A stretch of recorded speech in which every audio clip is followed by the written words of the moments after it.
teman semua, aktivis perempuan luar biasa. Sehat-sehat semuanya ya Ibu-Ibu. Ini ada bapaknya enggak? Alhamdulillah. Ada dari ada. Ibu dan bapak. Soalnya wanita Islam, ibu-ibu dan bapak kayak gitu. Bapaknya jangan-jangan cuma satu kayak gitu. Biasanya begitu. Oke, terima kasih. Tadi saya cuma mengambil berapa menit terakhir ya Ibu Ratna Dewi. Mohon maaf, something came up. Biasa kalau udah urusan ibu saya, urusan keluarga, mohon maaf semua pasti akan saya cancel di dalam konteks itu. Tapi ya nggak cancel amat kan. Saya masih bisa hadir. Nah, kalau di dalam judul yang diberikan kan cuma ngomongin undang-undang pemilu. Tapi kan ini wanita Islam semua atau ada wanita non-Muslim di sini? Muslim semua. Bu Marfuah, yang diundang ini siapa? Wanita ini dari Islam 40 semua. wanita Indonesia, Islam semua. Ya nggak apa-apa dong, ngomongin Islam juga nggak apa-apa.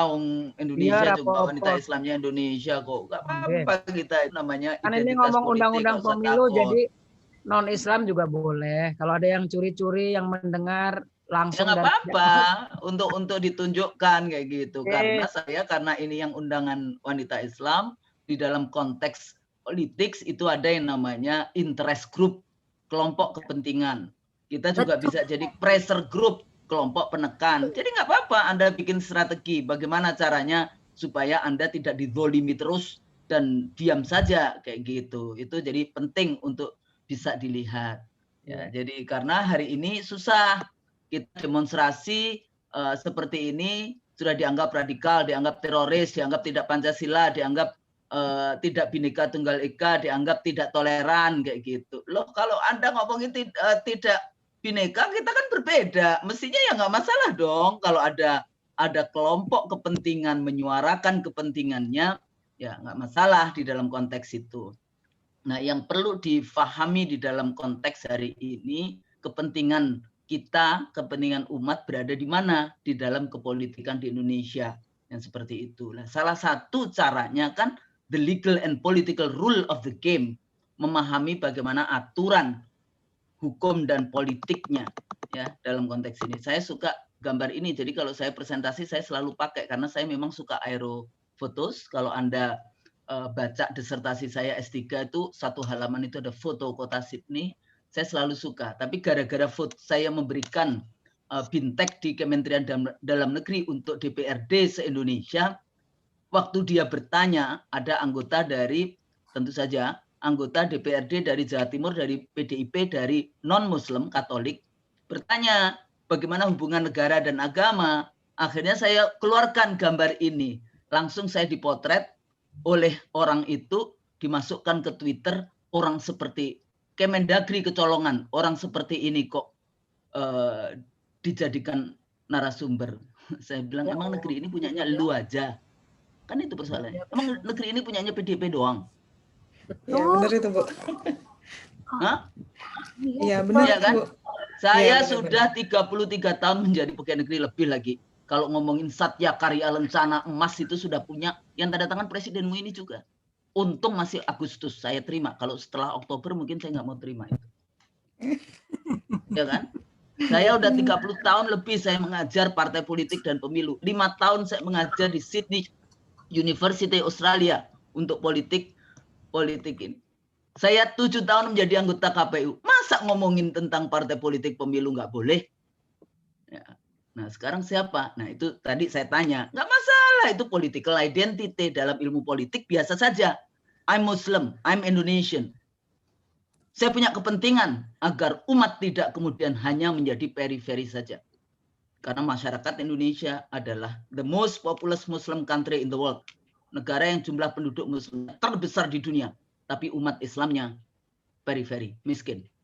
Kenapa? Karena dikuasai oleh orang lain. Makanya orang Islam jangan kemudian anti politik, jangan anti kepada partai politik. Anda dikuasai oleh orang lain yang tidak mengerti tentang Islam. Nah ini tantangannya Bu Marfuah, mempersiapkan kader-kadernya untuk masuk ke situ.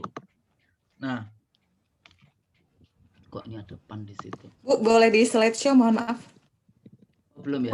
Biar lebih besar. Oh gitu. Enggak, soalnya enggak semuanya. Enggak apa-apa, Oh, ini gitu.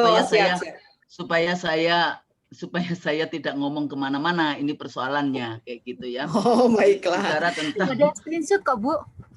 evaluasi pemilu, bisa bicara tentang penyelenggaraan pemilu, RUU pemilu yang baru, bagaimana nanti. Jangan sampai ini gara-gara KPU nih memutuskannya tengah malam, sehingga semua urusan RUU-nya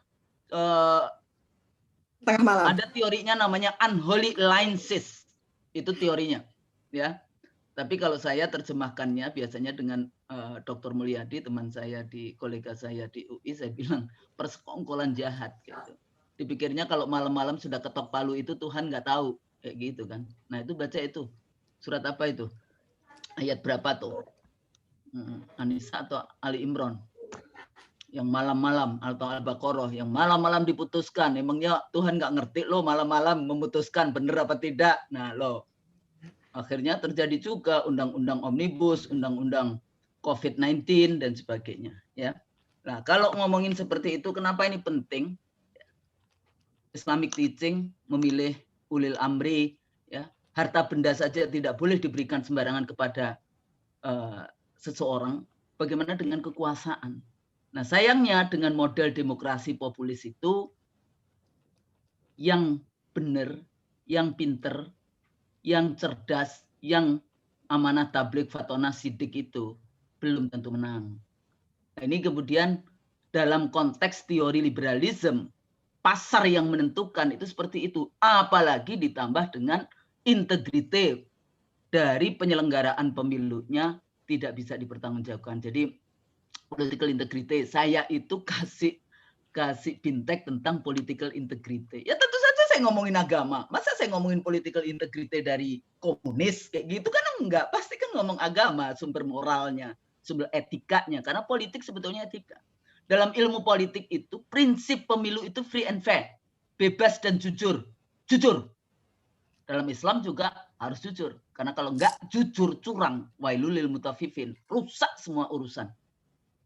Nah sekarang makanya saya sering kalau bertanya, kalau saya kasih ceramah kepada atau bintek kepada anggota DPRD yang kayak gitu, saya bilang bapak-bapak, ibu-ibu, siapa yang kemarin menang dengan cara halal?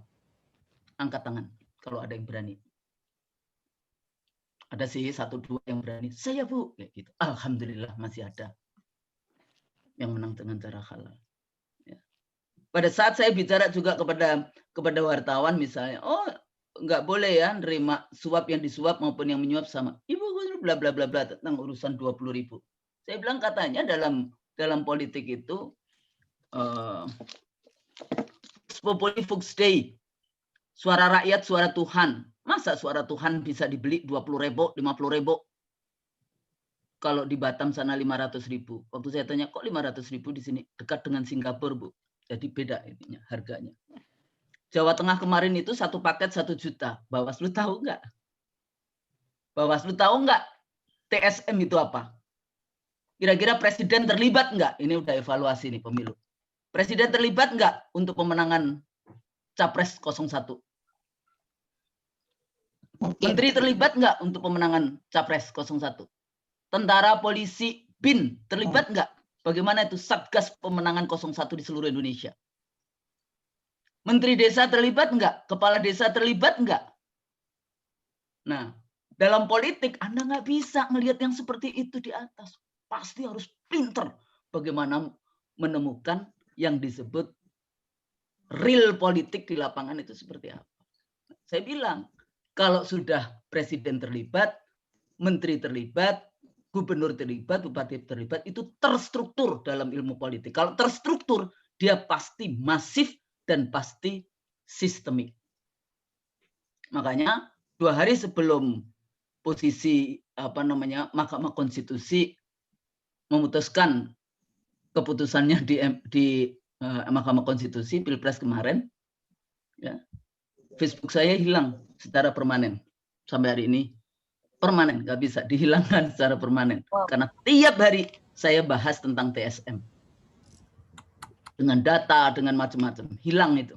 Permanen pula hilangnya. Dalam demokrasi, ya, pertama itu ada suksesi pemerintahan dengan kompetisi. Dilarang yang namanya menggunakan kekerasan. Excluding the use of force. Jadi polisi, tentara, BIN itu nggak boleh ikut-ikutan. Ya. Jadi nggak boleh itu kemudian Kapolri dia menjadi Satgas Pemenangan di Sumatera Selatan dan di Lampung. Kapolri-nya. Sekarang menteri ya. Nah. Kemarin Mahkamah Konstitusi itu menyerahkan kepada Bawaslu, bukan apa-apa. Saya mengingatkan seperti ini. Nanti semua akan dihisap. Siapa yang nggak mati? Itu dulu yang saya takutkan waktu saya menjadi anggota KPU. Makanya gerakan saya dulu adalah gerakan baca Al-Fatihah. Ya Allah, mudah-mudahan apa yang kita lakukan jangan sampai kita mendolimi rakyat. Jadi value, moral, etik, kalau Anda sebagai organisasi wanita Islam mau masuk ke politik harus membawa moral etik itu. Jadi jangan sebaliknya. Gara-gara ada wanita Islam yang masuk ke PDIP, terus kita yang diajarin PDIP-nya dengan lebih ke arah condong kepada isu-isu Trisila dan Ekasilanya, Pancasilanya dihilangkan. Nah, kayak gitu kan? Orang Islam selalu dikatakan akan mengganti Pancasila yang jelas-jelas tertulis Undang-Undang RUU HIP dari PDIP, ya, dari Pancasila menjadi Trisila dan Ekasila, tertulis itu. Dan udah masuk lagi di DPR. Nah ini kompetisi. Yang kedua full participation. Tidak boleh ada warga negara dewasa yang dipinggirkan dari proses-proses politik. Perempuan biasanya saya pakai. Negara-negara Scandinavian country itu kalau perempuan melahirkan menyusui dia boleh cuti 2 tahun, 1 tahun dibayar oleh negara. Tahun kedua tidak dibayar oleh negara, tapi setelah 2 tahun dia cuti, dia boleh kembali kepada pekerjaan semula. Sejak kapan itu pemerintahan negara Scandinavian country itu membaca surat Luqman ayat 14? Wa wasainal insana biwalidayhi hamalatu ummuhu wahnan ala wahnin wa fisaluhu fi amain. Menyusui 2 tahun. Banyak sebetulnya ayat-ayat yang bisa diangkat di dalam politik. Tapi kan kita malu kalau pakai Quran. Pisahkan agama dengan politik. Anda mau pengikut jadi khilafah Kristen Protestan yang memisahkan antara gereja dan agama itu adalah model pemerintahan, model politik dari Protestanisme. Makanya saya gunakan konsep yang sama, khilafah Kristen Protestan Barat. Gimana dengan Katolik? Katolik nggak memisahkan. Kalau Anda seorang Katolik dibaptis di pojok dunia manapun, asal itu ada gereja Katolik, Anda dibaptis, otomatis Anda menjadi warga negara Vatikan, jadi double citizenship. Itu model khilafahnya Katolik. Rousseau menganggap bahwa model pemerintahan yang bisa dilaksanakan dengan baik itu perjanjian Madinah. Tapi karena Rousseau Katolik, Prancis, pemikiran politik Barat tidak dikembangkan. Kita yang ternyata membaca itu pun cuma beberapa kalimat saja dari tulisannya Rousseau, ahli kontrak sosial dalam ilmu politik. Sekarang kita kutip terus. Kita malu mempelajari itu. Makanya saya katakan, rebut diskursus. Negara Pancasila adalah negara Islam, rebut itu. Diskursusnya. Nggak usah bikin negara Islam baru. Ini para ulama dulu sudah bicara tentang itu. Ya. Negara Indonesia, Mbak Husnul, ini nama kita sama nih. Cuma saya pakai SH. Negara Indonesia dijajah oleh Belanda berapa lama? 350 tahun. Kata siapa? Sejarah dari buku sejarah SD. Buku sejarah. Negara Indonesia itu baru lahir kapan? Ya, betul ya. 17 Agustus 45. Jadi yang dijajah itu siapa? Kerajaan-kerajaan, kesultanan-kesultanan Islam. Betul.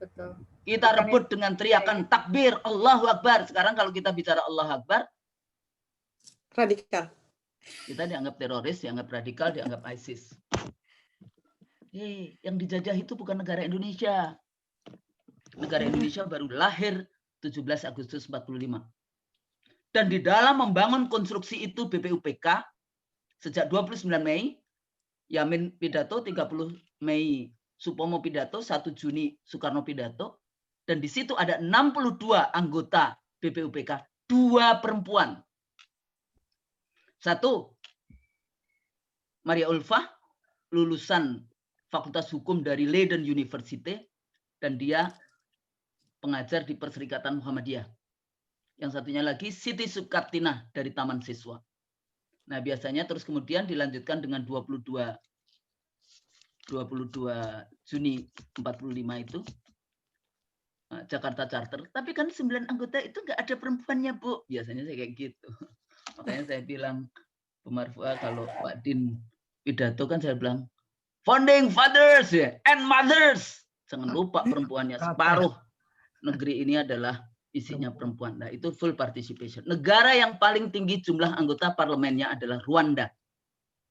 61% anggota parlemennya perempuan. Kenapa? Karena sistem pemilunya dengan triple ballot system. Ada surat suara umum, laki perempuan, calegnya. Ada surat suara khusus caleg perempuan. Dan yang ketiga surat suara anak muda, laki-laki dan perempuan. Makanya 61%. Biasanya langsung, iya Bu Kusnul, itu kan habis perang, jadi bapak-bapaknya nggak ada. Yang menghentikan model penghentian perang di Rwanda itu juga perempuan. Dari kalau di sini ya dari mulai RT, RW, kecamatan dan sebagainya itu tahun 80. Tahun 98 saya keliling untuk working with conflict ya, termasuk isu Palestina, isu Irlandia Utara, isu Afrika Selatan ya. Saya pelajari tentang truth and reconciliation di dalam konteks bagaimana menyelesaikan konflik.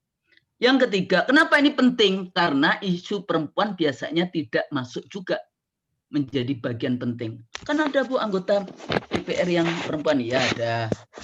Itu hasil dari kuota yang kita perjuangkan dulu, ada. Tapi sejauh mana dia punya gender perspektif, itu pekerjaan tersendiri kayak gitu ya. Jadi ada the politic of ideas, ada the politic of presence keberadaannya. Belum lagi rekrutmen di partainya, rekrutmennya ya anaknya, cucunya, ponakannya, pacarnya, istri kedua, istri ketiga, istri gini. Saya ngomong kayak gitu ada kasusnya itu Kabupaten Kediri, 2 kali jadi bupati, kemudian selesai istri pertama lawan istri kedua, yang menang istri pertama, 5 tahun udah selesai, istri pertama lawan istri ketiga. Emang nggak ada orang lain di Republik ini. Jadi kepatutan etika di dalam politik itu penting. Iya. Ya. Jangan rakus. Nah ini penting. Jadi kalau sudah ini, di Barat juga ada, bukan berarti nggak ada. Tapi kita lihat sejauh mana sebetulnya negara kita di dalam ini. Makanya partai politik itu sangat penting untuk diperbaiki secara dalam. Yang ketiga, civil and political liberties, kebebasan sipil dan kebebasan pers, kebebasan membentuk organisasi, kebebasan menyatakan pendapat. Sejauh mana waktu itu misalnya Bawaslu melihat bahwa para ulama dipersekusi. Para aktivis yang suaranya bertentangan dengan istana dipersekusi. Kalau sekarang ditangkap, demonstrasi ditangkap, diborgol, dipertontonkan melalui media. Gimana? Mau klaim bahwa itu demokrasi? Enggak, itu namanya otoriter dalam konteks ini. Ya. Nih. Jadi mulai dari Anda untuk bikin ini, cek dulu. 740-an orang meninggal kata KPU. Tapi kata Kemendagri waktu itu saya sempat masih diundang. Tapi habis itu nggak diundang lagi oleh Depdagri. 1000-an katanya. 1000-an Bu Kusnul yang mati. Ya. Kemudian 11 ribuan yang hospitalized. Di Surabaya waktu itu yang mati berapa ya? Yang di depan Bawaslu ada 10 yang ditembak. Ada 500-an yang harus masuk ini. Kira-kira apa yang dilakukan? Bawaslu sudah minta maaf belum itu ke rakyat? Hati-hati loh. Karena itu demonstrasinya di depan Bawaslu. Dan rakyat itu waktu itu bicaranya kepada Bawaslu. Datengin itu. Minta maaf kepada mereka. Mumpung belum mati. Kalau sudah mati nggak bisa. Ya. Nah jadi padahal saya dulu selalu mengatakan pada saat kita misalnya rapat di pengadilan di Mahkamah Konstitusi, kita lihat itu polisi dengan AK-47 dengan semua kawat berduri, saya bilang, Pak, nggak bagus seperti ini. Jadi demokrasi itu from bullet to ballot, dari senjata ke surat suara. Ya. Non-violence, excluding the use of force. Pengadilan di dalam itu pengadilan surat suara, Pak. Kenapa harus dengan AK-47 dan semuanya yang seperti ini? Nah, di situ letaknya. Penting untuk diperhatikan. Sejauh mana? Ya. Nah, kenapa Bawaslu sekarang penting? Karena Bawaslu ini pertama kali. Bawaslu itu punya punya kewenangan. Ya, otorite. Punya kewenangan untuk melakukan sesuatu. Makanya saya dari 2005 sudah mengatakan Panwaslu, apalagi Bawaslu, Panwaslu aja nggak penting, nggak perlu di Republik ini. Ya. Dengan dana dikeluarkan untuk Bawaslu, Panwaslu, tidak menjadikan pemilunya lebih baik. Bahasa saya, oh iya Bu, nggak mungkin ini nanti siapa yang ngawasin? Terus siapa yang ngawasin Bawaslu? DKPP. Siapa yang ngawasin DKPP? Malaikat. Berikan dana itu kepada rakyat. Perguruan tinggi dan sebagainya. Zaman saya dulu ad hoc, kalau Bawaslu itu permanen. Ya, itu tulisan saya, artikel saya tahun 2005 saya udah ngomong kayak gitu. Sama juga waktu saya ngomong KPK. KPK itu alat untuk menghancurkan lawan politik. Karena ada dua koruptor itu.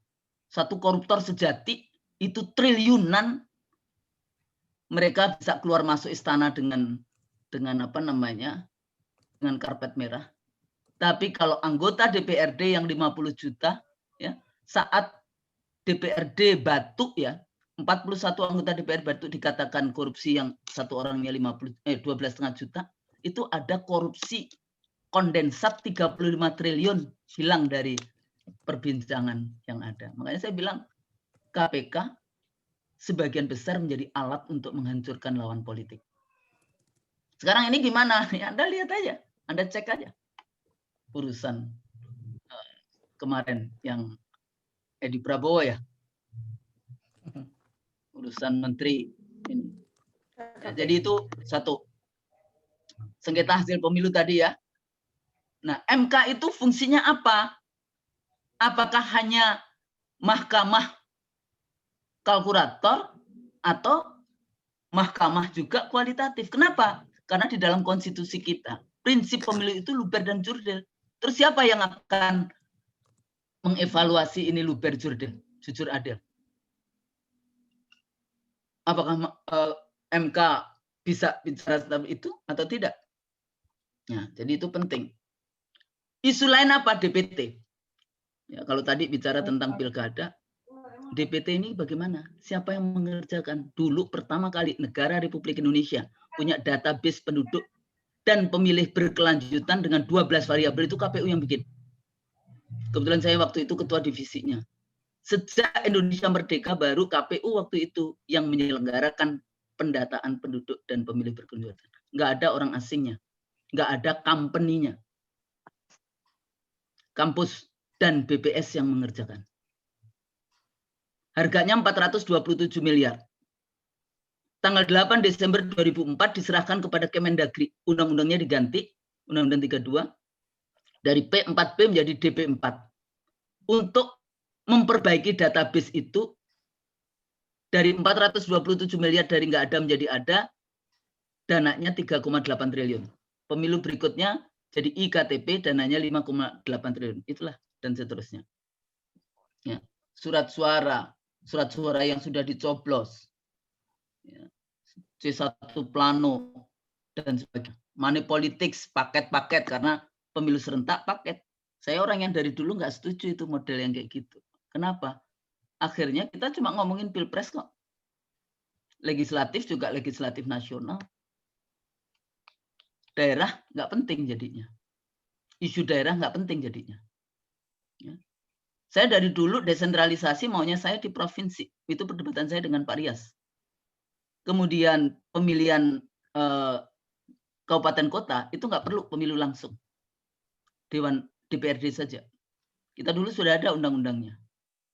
Dan itu karena ada duta besar Amerika sampai datang ketemu Pak Marzuki. Ini cerita Pak Marzuki langsung ke saya. Ya, minta supaya undang-undang pilkada langsung di kabupaten kota itu tidak diganti. Saya bilang, emang di Amerika yang milih wali kota siapa? Mayor siapa? Dewan kota, namanya councilors. Kenapa di Indonesia nggak boleh? Karena di Indonesia Islam itu bagian dari divide et impera, bagian dari pembelahan bangsa dalam global politics dari Washington Administration policy dalam konteks itu. Anda kaya raya, Muslim terbesar di dunia. Kalau Anda kuat, bahaya sebagai superpower tandingan nanti. Nah itu harus paham politiknya begitu, Bu Marfuah. Anggaran, ya, pemilu 2004 cuma 7,2 triliun, 3 kali pemilu, kotak suara sudah dipakai 13 kali sampai 15 kali pemilu. 2009 2 kali pemilu 21 triliun. Plus 3,8 triliun, tapi itu Kemendagri. DP4-nya. 2014 21 triliun plus DP4 5,88 triliun, bukan 5,6 ya. 2 kali pemilu. 2019 serentak biayanya 25 triliun. Kotak suaranya kardus. Sekali pakai habis. Ini dulu data. Ya. Apakah efisiensi? Bagaimana prinsip pemilu bebas jujur, penyelenggaraan pemilu adil, logistik kotak suara, IT. Untuk apa IT? Ini dulu di 2004, ya. Di 2004 seperti ini. Saya tinggal di Pilpres pertama tuh ya 480-an, 460-an itu saya tinggal pagi dini hari. Hari kedua sudah 500.000 TPS, 500 ribuan TPS dari 565 ribuan TPS. Sehingga dulu nggak ada di zaman saya lembaga survei bisa berkaca pinggang mengatakan hasil pemilu ini. Gimana? Peserta pemilu akhirnya merujuk kepada IT-nya KPU. Yang itu secara konstitusional. Pasal 22E ayat 5. Penyelenggara pemilu dilaksanakan oleh Komisi Pemilihan Umum yang bersifat nasional tetap mandiri. Bukan oleh lembaga survei. Yang hanya cuma punya 2.000 sampai 4.000 TPS. Wah, Ibu Khusro anti metodologi. Enggak, saya enggak anti metodologi. Tapi Anda menjadi inkonstitusional. Kenapa? Karena pekerjaan KPU menjadi tidak diperhatikan. Yang konstitusi itu adalah data dari KPU. Anda menang karena KPU, bukan karena lembaga survei. Pertanyaannya, lembaga survei siapa yang bayar kemarin? Saya tahu siapa yang bayar. Rapatnya di lantai 4. Lantainya aja yang saya kasih tahu ya. Lantai 4 mana itu? Tinggal dicari. Di lantai 4. Nah, jadi membangun the legal and political rule of the game itu sebetulnya Anda ini pemikiran politiknya. Ini teori politik keterwakilan apa yang akan dipakai. Ya, jadi perwakilan apa kayak gitu. Teori demokrasi seperti apa yang akan dipakai. Karena jangan berpikir bahwa teori demokrasi itu satu. Banyak banget. Dan demokrasi liberal saya sudah ngomong di mana-mana. Gagal. Demokrasi pasar gagal mensejahterakan rakyat. Dan itu seorang ahli dari Amerika yang juga ngomong yang sama. Dan kita dipikirnya itu cuma teorinya cuma satu, enggak.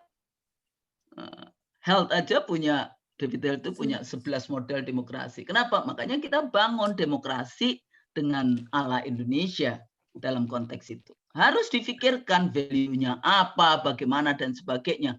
Ada lagi yang, oh iya kita harus bikin 2 partai ini kayak di Amerika. Enggak.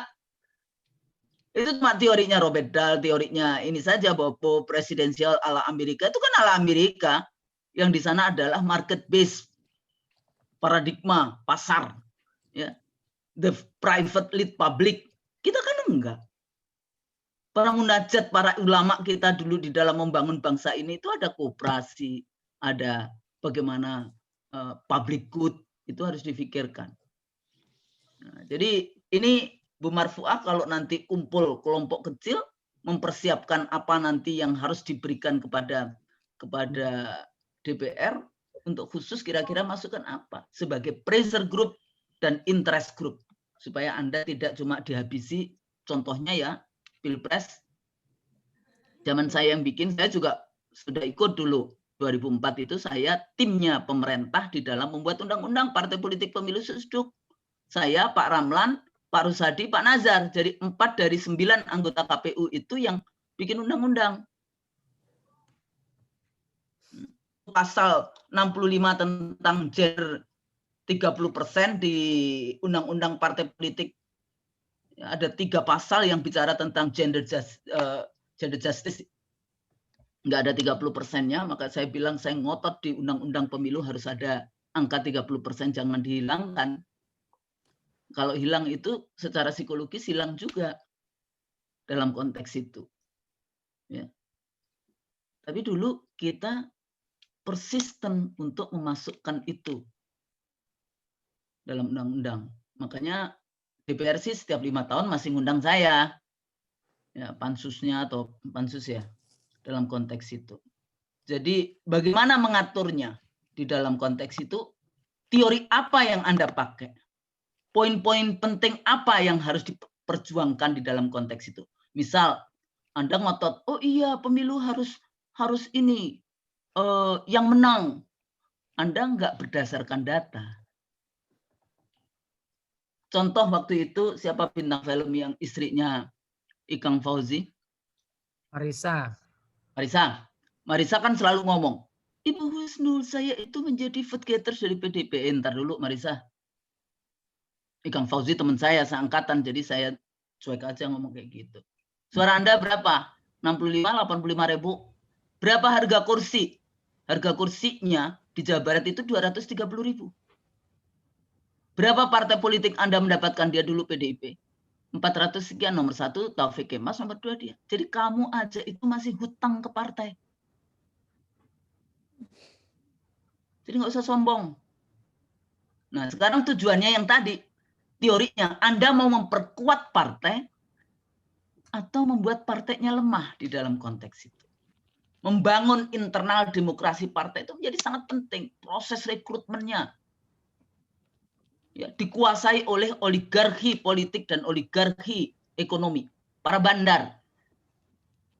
Saya itu bisa duduk makan siang ya, dengan istri para bandar, walaupun kadang-kadang makan siang saya lagi puasa, jadi saya nggak ikut makan, tapi saya duduk dengan dia.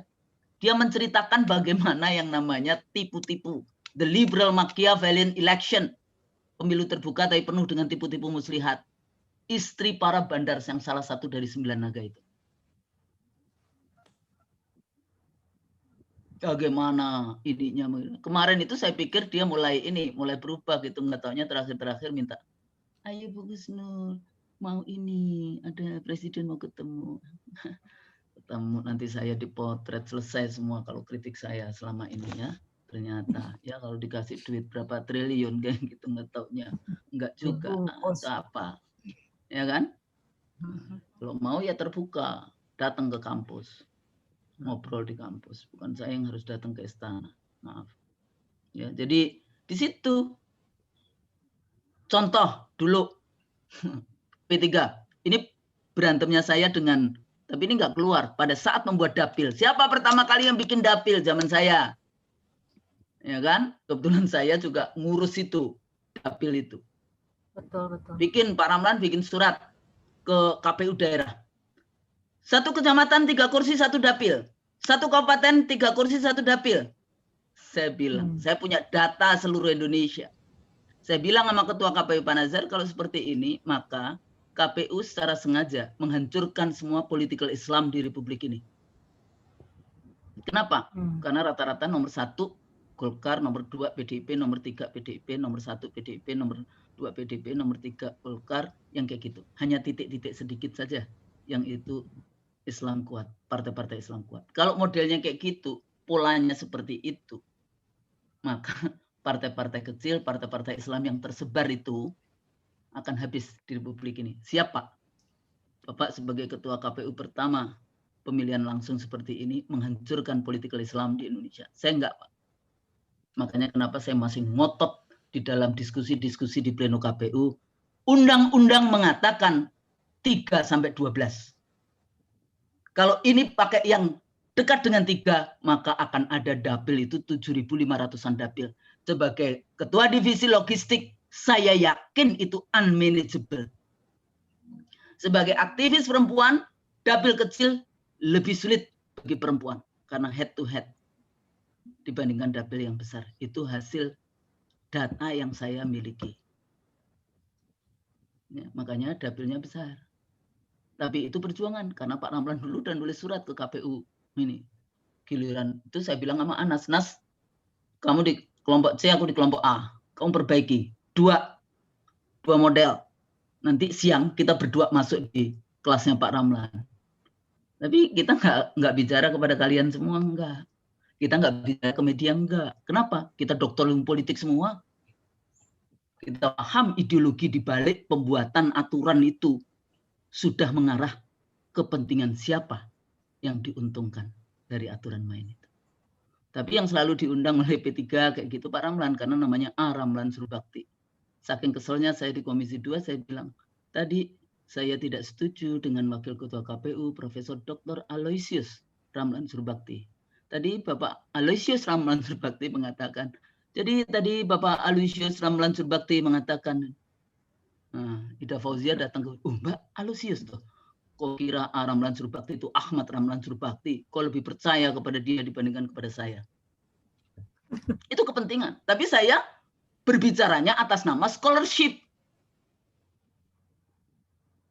Tidak kemudian, oh iya kepentingan Islam ini scholarship.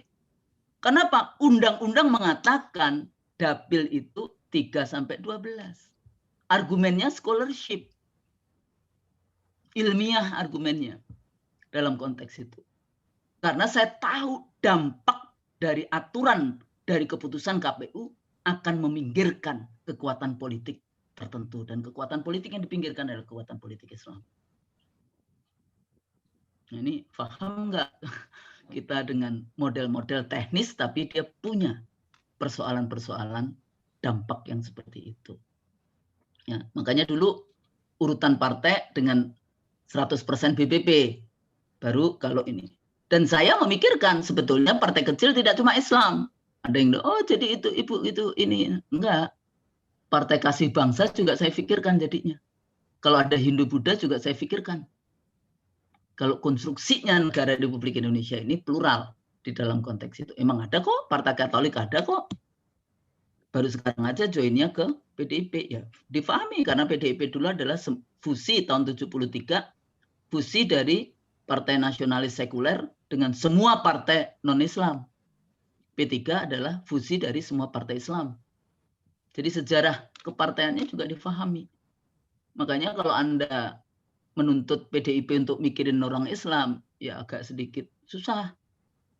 Tapi kalau P3 tidak memikirkan orang Islam, lu lahir dari mana? Nah, seperti itu. Ya. Jadi perjuangannya posisi umat di mana? Evaluasi pemilu kemarin bagaimana? Kayak gitu kan, konsolidasi partai-partai Islam, boleh nggak? Boleh-boleh aja. Siapa yang melarang? Di Amerika Serikat aja ada kok. Angela Merkel di Jerman itu dia dari partai apa? Kristen Demokrat. Ya, nggak masalah. Dalam ilmu politik itu biasa saja. Itu preferensi dalam ilmu politik. Apalagi dalam Islam tidak memisahkan antara agama dan negara. Khilafah Islam itu.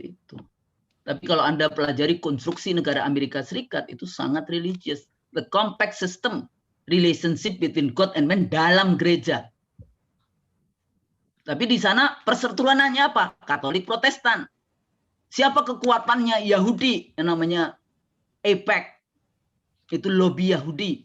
Nah, Anda baca, Anda lihat video-video Ilhan Omar yang dia mengkritisi kebijakan pemerintah Amerika Serikat terhadap Israel. Padahal kekuatan dari Amerika dengan memindahkan ibu kota ke Yerusalem dan sebagainya itu perseteruan kontestasi dengan kekuatan Yahudi. Jadi Yahudi Kristen, tapi Kristennya Protestan. Makanya dulu Kennedy Katolik. Apa yang terjadi dengan Kennedy? Dibunuh juga. Jadi politik itu kayak begitu. Jadi nggak ada, oh iya Amerika ini. Oh Anda berarti ini menjadi propagandis dari ideologi itu. Hati-hati seorang scholar harus kritis. Do you have the people trust? Politik kita bicara tentang trust. Ya. Ini dulu zamannya kita pakai ini. Ini sebelum pemilu aja sudah begitu. Yang mati itu kenapa? Nggak ada KPU. Anggota KPU mengatakan, oh iya itu udah takdirnya mati. Iya, memang itu takdirnya mati. Tapi takdirnya pula Anda harus menjelaskan kepada seluruh rakyat Indonesia Kenapa sampai mati? Segitu banyaknya. Jadi itu penting. Rumusan pasal apa? Anda tahu RUU yang baru ini sampai 741 pasal. Yang dulu 573 pasal aja banyak yang nggak baca. Apalagi suksesi KPU-nya itu menyebabkan KPU tidak kuat. Ada yang hanya tinggal 2 minggu komisi pemilihan umumnya baru diangkat. Kira-kira Anda kalau baru jadi pejabat kira-kira apa? Sok tahu kan? Saya sudah katakan ini kepada SBY dulu 2006. Saya minta agar anggota KPU provinsi, kabupaten, kota diperpanjang sampai akhir 2009. Untuk apa? Karena siklus KPU itu luar biasa kacaunya. Anda bisa bayangkan hanya beberapa bulan sebelum pemilu baru anggota KPU provinsi, kabupaten, kotanya itu terbentuk. Komisionernya. Zaman saya dulu karena saya ada 4 orang anggota KPU yang bikin undang-undangnya. Dari 9 itu berapa orang yang dosen sudah terbiasa mengajarkan bagaimana yang namanya kita harus koordinasi dan sebagainya. IT KPU saya mengajak aktivis mahasiswa dari Sabang sampai Merauke.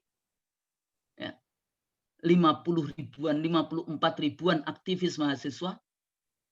Baik dari HMI, IMM, PMII, PMKRI, Himabudi, plus BEM, plus guru-guru SMK dan siswa SMK untuk mengisi data entry di kecamatan. Dan setelah itu kabupaten.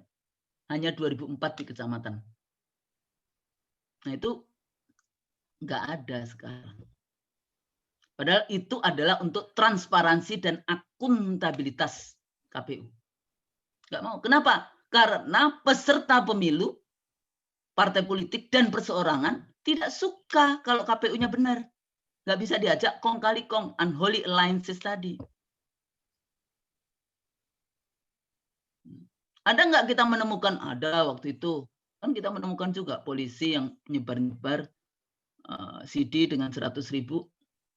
Kenapa polisi dekat dengan PDIP? Faham, karena dulu waktu Megawati yang menandatangani pemisahan antara polisi dan TNI, ABRI. Itu presidennya Megawati. Dan sekarang polisi menjadi policing state. Dipikirnya itu benar, kalau demokrasi enggak benar itu. KUHP itu kalau kita demonstrasi anti KUHP yang lama ini kekuatannya ada di polisi. Itu model polisi Shafak, polisi kayak model di Iran zaman Shah, atau polisi yang kemudian polisi kolonial. Tapi kasihan kan mahasiswa udah demonstrasi melawan RUU KUHP yang baru, yang di situ mengurangi posisinya polisi, tetap aja digebukin oleh polisi. Gimana itu? Polisi itu sudah punya senjata yaitu KUHP. Nggak boleh dia punya senjata berat. Ya, dalam konteks kepolitikan, excluding the use of force itu tadi. Karena kalau enggak, power tends to corrupt, absolute power corrupt absolutely dalam konteks itu. Threshold multi-level pembatasan partai politik yang boleh ikut pemilu. Dia punya kantor di 100% provinsi, 79% kabupaten kota, 50% ini. Terus yang membiayai kantor-kantor partai itu siapa? Duitnya dari mana? Di situ bandar bermain. Metro TV siapa yang punya? Mbak Husnul. Yang itu orang Nasdem. Siapa sih? Salah. Oh, lain. Surya Paloh bukan? Salah. Kalau nggak seberapa. HT. Enggak dong, HT kan tempat lain. Metro TV itu yang punya James Riyadi. Oh, di Naga belakangnya. 9 naga. Makanya jangan, Anda harus lihat itu siapa. Kalau itu proksi kepemilikan. Sepertinya punyanya si Surya Paloh. Surya Paloh. Nah, Kompas siapa yang punya? Republika siapa yang punya? Kira-kira Anda punya apa medianya? Belum punya media, Bu. Media konvensional maksudnya ya? Iya. Dapil yang tadi itu ya. Anda maunya kecil ini dengan mengatakan, oh kita sistem distrik. Enggak. Data yang ada Karena apalagi ya kelompok kekuatan politik Islam itu menyebar. Jadi kalau Anda pakai model distrik, Anda rugi. DPT tetap ya, pemerintah lucu ini bikin DPT. Dulu kan kita KPU yang bikin. Terus kemudian pemilu berikutnya lagi sudah ada, tapi ini cuma DPR aja. Giliran DPRD provinsi, kabupaten kota udah nggak mampu. Kalau zaman kita dulu bikin rumus. Kalau di Australia itu ada electoral border. Ada lembaga sendiri yang khusus melihat bagaimana perpindahan-perpindahan penduduk dan sebagainya, sehingga dapil itu berubah atau dapil itu harus merger dengan dapil sebelahnya. Itu ada lembaganya sendiri. Kalau kita diputuskan oleh undang-undang ngawur itu. Ini isu tentang gerrymandering dalam teori politiknya. Anda bikin dapilnya bunder begini atau lonjong. Ya. Di Amerika dulu dikembangkan kayak gitu. Kalau Anda bikin bunder, maka orang kulit hitam yang akan bisa menang. Tapi kalau Anda bikin lonjong, kulit putih yang akan bisa menang. Maka yang dibikin lonjong. Itu teori-teori gerrymandering di dalam membuat dapil. Ada. Jadi bukan yang ini. Pemikiran-pemikirannya apa? Kenapa? Alasannya apa? Jadi ada pemikiran ilmu politiknya. Jadi bukan kemudian ilmu politik baca koran terus ngerti semua. Enggak. Anda akhirnya dimanipulasi semua. DPT penting. Ya. Orang gila masuk jadi. Orang asing masuk. Gimana itu? Orang asing ya punya IKTP. Pertama kali negara punya data ID, National ID, itu sebenarnya KPU 2004. Saya masih punya nih. Ini bikinan KPU 2004 yang harusnya seumur hidup. Kemudian gara-gara sudah kembali lagi undang-undangnya di Kementerian Dalam Negeri, maka ini bikin lagi. Saya sampai punya 2 NIP. Satu Jawa Timur, satu DKI. Saya udah laporkan waktu itu sama Gubernur DKI. Ini dulu kita yang bikin KPU. Ini pertama ID nih. Ya. Januari 2004 kita punya First National ID. Waktu di ILC, Dirjen Kependudukan ngomong, enggak, Bu Sri, kita punya data. Ah, lu nggak tahu ceritanya data. Anda mungkin punya data tersebar di seluruh Indonesia, tapi database penduduk itu adalah karya dari KPU. Saya nyontek dari KPU-nya Australia. Kenapa Australia penting? Karena Australia itu data penduduknya paling baik di dunia karena dia compulsory voting. Pemilunya wajib. Makanya data pemilihnya bagus. Wajib. Jadi menganalisis voter turnout di Australia nggak penting. 93% ikut pemilu, ya iyalah wajib. Kalau enggak Anda kena denda $50. Nah, itu DPT. DPT itu dalam teori politik adalah sumber manipulasi. DPT digelembungkan, DPT diciutkan. Ya, nanti dihitungannya sesuai dengan itu. Lawan politik diciutkan, kalau punya dia digelembungkan.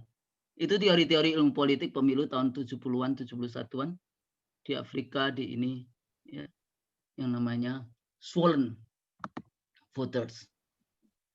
Penyelenggara yang tadi, siklus KPU, Bawaslu, DKPP, afiliasi pada partai ormas, sikap penyelenggara yang mandiri, dukungannya aja partai politik. Anda mesti harus pergi ke satu partai ke partai yang lain untuk bisa diangkat.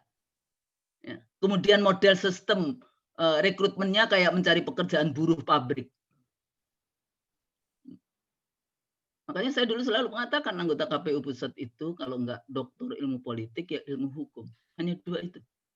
Oh Bu, kita perlu teknis IT tukang itu. Perlu ngitung-ngitung ekonomi tukang. Anda panggil semua profesor doktor terbaik di Republik ini. Kenapa? Karena kalau Anda tidak mengerti konsep bagaimana menerjemahkan demokrasi, kedaulatan, pemilu ke dalam kontestasi kekuasaan power struggle, dan itu ilmu harus dipelajari. Kok kira partai politik menanam jagung di kebun kita sehingga ketua KPU-nya S1 sarjana pertanian atau peternakan atau apa itu. Jadi ini penting. Kemudian media. Yang tadi, media siapa? Yang bukan partisan. Siapa yang punya? Lembaga survei 2004 dia nggak laku. Karena KPU punya IT yang sangat, dan IT itu tidak ada satupun orang asing di dalamnya. DPT tidak ada satupun orang asing dan company di luar negara. Kenapa? Karena kita bicara kedaulatan. Kita diinin nggak? Iya, Presiden Uni Eropa itu bilang ke Pak Nazar, kalau Anda tidak mengikuti ini, maka kita akan sampaikan ke seluruh dunia bahwa pemilu di Indonesia tidak demokratis. Saya dulu sumbernya masih pendek. Excuse me, do you know my chairperson? He is professor PhD in political science. I have PhD also in political science. We know very well what democracy is about. Bukan Anda yang menentukan. Ini negara berdaulat. This is sovereign country. Dia itu nggak berani tuh orang bule-bule.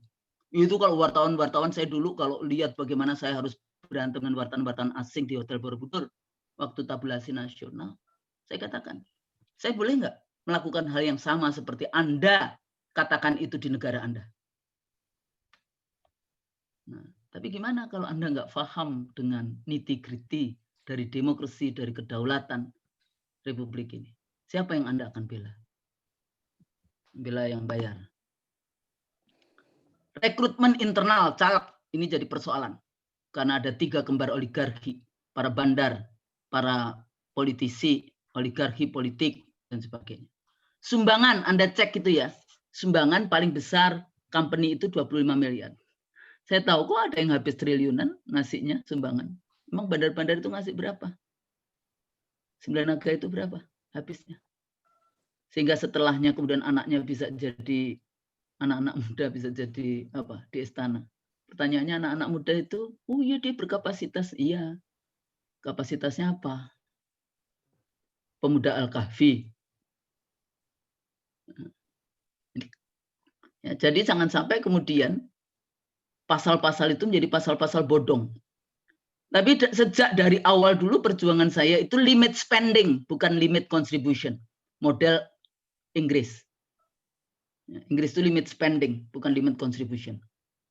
Threshold presiden nggak perlu ada. Supaya kita punya banyak sekali calon presiden. Dulu zamannya saya semua partai yang ada di DPR boleh mengusung calon presiden. Makanya satu-satunya yang kita dulu sampai 2 putaran. Karena ada 5 pasang calon presiden. Ada kok contohnya, tapi kan nggak mau kan nyontek. Kenapa? Karena kita dianggap koruptor. Bagaimana 7,2 triliun 3 kali pemilu? Kotak suara bilik suara bisa dipakai sampai 13 sampai 15 kali pemilu. Data pemilih sampai hari ini sebetulnya database-nya kita yang bikinin. Apa yang kita korupsi? Anda tahu nggak korupsinya? Hati-hati kalau nggak tahu. Jadi itu. TSM kewenangan siapa? Bawaslu atau MK? MK menyerahkan Bawaslu. Bawaslu gimana? Punya data nggak? Ya. Apa fungsi MK? Menghitung kalkulator atau fungsi konstitusional pemilu harus luber dan jurdil? Bagaimana eksekusinya? Ini jadi persoalan. Perlu nanti dipertanyakan di DPR. Bagaimana membangun pemilu yang memiliki integritas? And why electoral integrity matters? Karena ada Pancasila. Bagaimana kita mempertanggungjawabkan di akhirat kalau kita pindah-pindahkan suara? Kalau kita menyuap, kalau kita menggunakan milik negara untuk kepentingan pemenangan diri sendiri bagi incumbent, baik di legislatif maupun eksekutif. Terus yang berhak menang itu siapa? Bayangkan, Anda sebetulnya nggak berhak menang. Terus Anda selama 5 tahun di DPR, setiap kali minum ini air, minum macam-macam, setiap hari kalau rapat dan sebagainya. Bagaimana? Makanya saya dulu biasanya bapak-bapak, ibu-ibu, kalau bintek-bintek itu, apa itu abdasi, apa itu yang kayak gitu. Saya bilang, kira-kira kemarin siapa yang menang dengan cara halal? Nggak ada yang angkat tangan. Kalau nggak ada, mari kita bertobat. Supaya apa yang bapak-bapak ibu lakukan itu insya Allah, Allah maafkan. Tapi nggak tahu rakyat aja. Saya bilang nanti, Anda sudah mau masuk surga, tetap aja diteriakin oleh pemilih. Pak, saya dulu tidak memilih Bapak. Kayak gitu gimana? Susah kan? Manipulatif pemilu. The liberal Machiavellian election atau fabricated election. Bagaimana mengatur struktur negara. Jadi aparatus negara itu seperti apa? Untuk tidak abuse power. penggunaan anggaran dan APBD ya, untuk calon incumbent. Ini pasal-pasal yang waktu itu saya baca, cuma saya nggak sempat ini apa namanya temanya. Tapi ini menurut saya pasal-pasal yang krusial yang harus, kecuali pemilu serentak saya tulis ini. Ya. Cermati sistem pemilu, cermati konversi suara, cermati rekrutmen penyelenggaraan pemilu, penyelenggara pemilu KPU, Bawaslu ini. Saya orang yang tidak terlalu setuju pemilu serentak. Ya. Enggak ini. Akhirnya kita cuma ngomong pilpres saja, yang lainnya nggak diperhatikan, sehingga apa yang terjadi. Tadi juga bicara pilkada ya, beberapa catatan saya. Rezim siapa? Rezim istana atau KPU? Kalau rezim istana itu COVID-19, KPU pilkada. Gimana? Anda KPU tidak diintervensi, diinvasi, diinfiltrasi oleh rezim istana dalam penyelenggaraan itu. Teknis, DPT, bagaimana DPT yang baru? Dengan yang meninggal, dengan yang sakit, dengan ini. Anggaran, sekarang ada undang-undang COVID-19 yang itu tidak bisa dipidanakan, tidak bisa diperdatakan, tidak bisa dilaporkan penggunaan anggarannya. Dari 405 yang dulu, yang pertama kali, itu hanya 75 triliun yang untuk kesehatan. Sisanya untuk apa? Ekonomi. Nah, bagaimana nanti kita tahu bahwa anggaran-anggaran itu dipergunakan untuk apa? Nah, itu very tricky di dalam pilkada ini. Kampanye. Kan kalau yang rezim istana, physical distancing. Rezim KPU pasti kerumunan. Yang tadi, oh iya dengan ini kesehatan dan sebagainya. Kita kan bukan masyarakat yang disiplin. Kita bukan New Zealand. New Zealand sih udah selesai. Orden udah selesai itu. Ininya. Di Indonesia bagaimana? Yang kedua, HAM rakyat untuk sehat versus untuk politik. Seperti apa dalam konteks itu? Siapa yang bertanggung jawab? Nah, itu pikirkan. Karena itu jadi masalah. Penutupnya, rumuskan kepentingan kekuatan politik Islam dari hasil evaluasi longitudinal parpol-parpol Islam sejak pemilu era reformasi sebagai pembawa amanat konstitusi. Di mana kelemahannya perlu diperbaiki, di mana pasal mana. Rumuskan konsepnya, naskah akademiknya sesuai dengan visi dan misi partai atau visi dan misi kelompok kepentingan Anda. Kelompok kepentingan wanita Islam misalnya. Turunkan itu dalam indikator-indikator dan dalam pasal-pasal RUU Pemilu. Undang konsultan ilmu politik.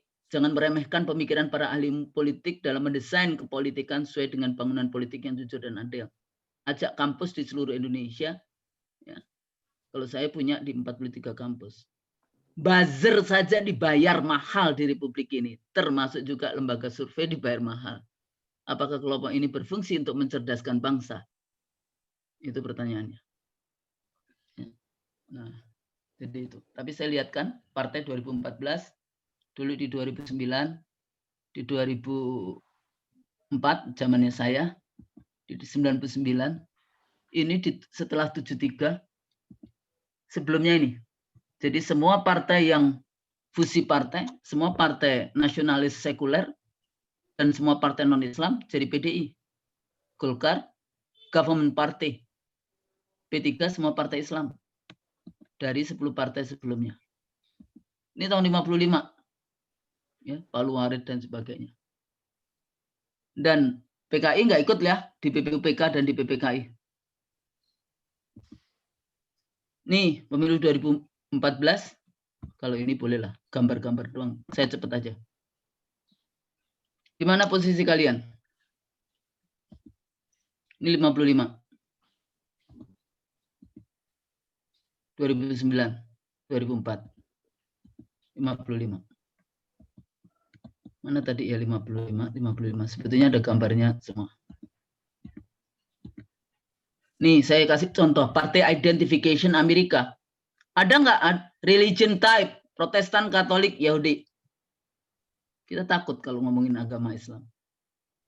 Ini dari buku ilmu politik saya. Group voting pattern, pola. Agama masuk. Protestan, Katolik, Yahudi. Ya. Yahudi banyak yang banyak yang biru, yang milih biru. Bandingkan biru Demokrat, merah Republik. Punya duit pasti menang. Saya pikir itu, kalau saya salah saya mohon maaf. Nasru minallah wa fathun qarib wa basyiril mu'minin. Wassalamualaikum warahmatullahi wabarakatuh. Waalaikumsalam warahmatullahi wabarakatuh. Insya Allah luar biasa sekali ternyata. Kalau mikirin negara, ini Bu Husnul sudah luar biasa berpikirnya. Jadi nanti tugasnya teman-teman di Wanita Islam atau kami-kami yang muda ini bagaimana mengkonstruksi lagi negara ini menjadi lebih baik sebenarnya. Nah, di sini saya buka kesempatan bertanya dan nanti Ibu Husnul Mariah tolong bikin satu pertanyaan yang akan disampaikan kepada peserta karena nanti akan diberikan giveaway bagi yang menjawab pertanyaan. Dari Bu Dewi sudah ada pertanyaannya, nanti Ibu ini buat pertanyaan buat peserta. Sekarang sesi tanya jawab dulu. Jadi ada 2 pertanyaan yang masuk untuk Ibu Husnul. Jadi Ibu Husnul, ini kondisi bangsanya lagi seperti ini, mana sih tadi? Di chat room. Duh, bentar Bu, saya bacakan. Kondisi bangsa ya, untuk melanggengkan kekuasaan. Ya, melakukan kekuasaan. Apakah pihak negara lain juga bisa ikuti pasal nih Bu, gitu di pemerintahan Indonesia yang ini kayaknya ngorek-ngorek nih, ngorek-ngorek info dari dalam. Gitu Bu, silakan Bu. Oke. Kalau Anda berkuasa, ada kecenderungan untuk melanggengkan. Kan kekuasaan itu legit. Kekuasaan itu manis. Manis Anda ya. bisa makan di istana, tidur di istana, makan di seluruh istana dengan raja-raja di seluruh dunia gratis dengan anak istri cucumu, ya nggak dibayar, nggak bayar. Kan pengennya kan kecenderungannya despotism, kecenderungannya akan mengarah ke otoriter. Nah, caranya kalau model demokrasi, ya Anda bikin aturan yang very subtle, yang itu sesuai dengan aturan kok, kayak gitu. Tapi Anda nggak paham di balik aturan itu apa maknanya. Makanya Anda harus cerdas membaca aturan politik, aturan hukum itu. Tidak cuma sekedar, oh iya pasal, kan ada biasanya seorang ahli, oh ada yang ngomong pasal-pasal ini. Anda paham nggak? Ya, filsafah, filosofinya, teorinya dari aturan itu apa sebetulnya. Sepertinya itu sudah demokratis, tapi Anda tidak tahu bahwa itu adalah menjadi yang disebut sebagai alat, ya, untuk apa? Alat untuk mempertahankan kekuasaan itu tadi. Nah, bagaimana caranya? Maka ajaklah pemikiran-pemikiran yang berkembang dari kampus-kampus, makanya ada public hearing, ada yang seperti itu. Cuma kan persoalannya partai politik sekarang lebih banyak transaksional, termasuk juga pasal-pasal transaksional di dalam menentukan undang-undang. Kayak gitu. Atau karena Anda sudah masuk di sana tidak halal, ya susah kan? Kalau diajak kemudian menjadi halal kayak gitu, diajak bertaubat kayak gitu. Kan ini persoalan politik ini. Kok Ibu Kusma ngomong politik taubat? Ya iyalah. Anda bisa bayangkan Anda dikasih amanah ngurus 2070 triliun. Emang nanti nggak ada hisab tuh di akhiratnya. Nah, jadi kayak gitu. Nah, bagaimana caranya? Caranya adalah karena kita model demokrasi dan Anda paham demokrasi ada civil and political liberties, ada partisipasi politik, ada excluding the use of force, maka kita menjadi civil society yang partisipatif, civil society yang terus-menerus mengingatkan, ya, menuntut, mengingatkan, itu bagian dari demokrasi. Demonstrasi itu nggak apa-apa, tapi saya ingatkan pada mahasiswa saya, kalau Anda demonstrasi, jangan membakar mobil polisi. Jangan membakar mobil tentara. Kenapa? Karena itu bukan milik polisi dan bukan milik tentara. Itu milik rakyat. Jadi gimana? Nah, belajar yang namanya demonstrasi tanpa kekerasan. Bagaimana Bu kalau kita dihadapkan dengan mereka yang pakai ini? Ya, insya Allah dengan apa namanya, berdoa kepada Allah kali gitu ya, supaya kita diselamatkan dari perjuangan-perjuangan itu. Dan jangan khawatir kalau, oh ya Bu, kita pasti kalah, kan kita kecil ini. Anda belajar nggak? Nabi Musa melawan Fir'aun, yang kuat siapa? Fir'aun atau Nabi Musa? Yang menang siapa? Yang kuat Fir'aun atau yang lemah Nabi Musa? Nabi Ibrahim bagaimana? Nabi Muhammad SAW seperti apa?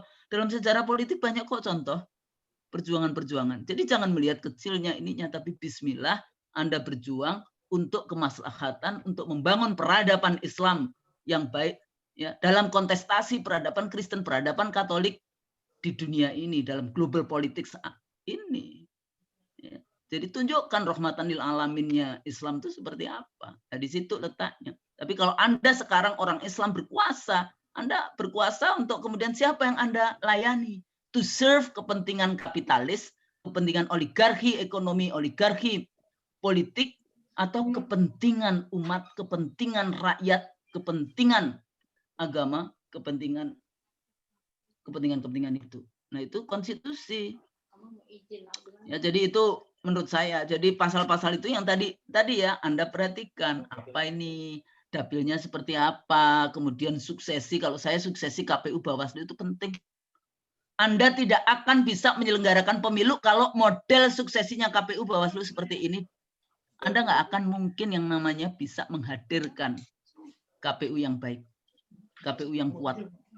Ya. Dan itu memang tidak disukai oleh peserta pemilu. Yang kedua ini ada DPT, BPS. Yang namanya sensus itu 10 tahunan.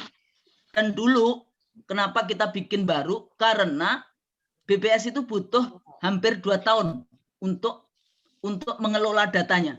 Jadi nggak mungkin data hari ini itu dari BPS sensus 2020. Ya, itu butuh. Kita dulu aja minta 1 tahun aja. Nggak sampai 1 tahun ya. Kita bikinnya bulan Maret, Desember itu jadi. Ya, itu luar biasa. 2003 ya. Persiapannya 2 tahun.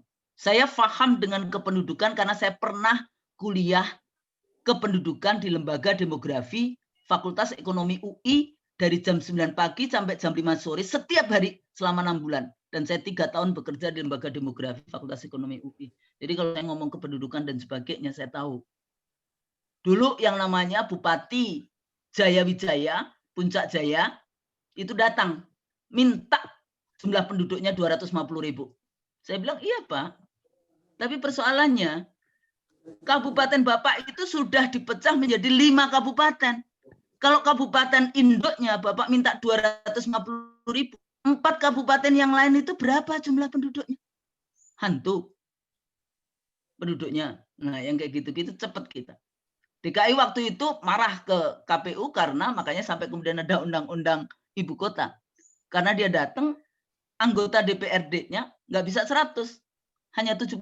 Gara-gara dalam undang-undang dikatakan kalau jumlah penduduknya tidak sampai 9 juta, maka Anda tidak bisa mendapatkan 100. Wah, datang itu komisi berapa yang datang. Saya jawabnya cepet aja.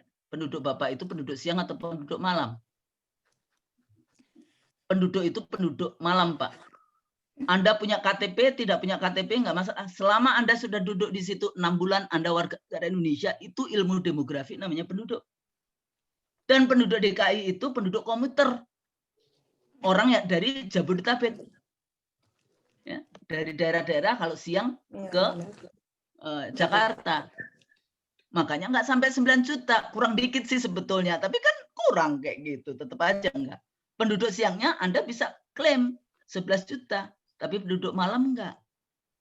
Nah, jadi pemahaman demografinya sendiri, ilmu demografi juga penting. Kalau enggak, waktu itu kan ada, oh iya, kita kan bekerjanya di kabupaten itu, buruh-buruhnya. Jadi dia punya perusahaan, buruhnya banyak, milihnya di situ. Ntar dulu.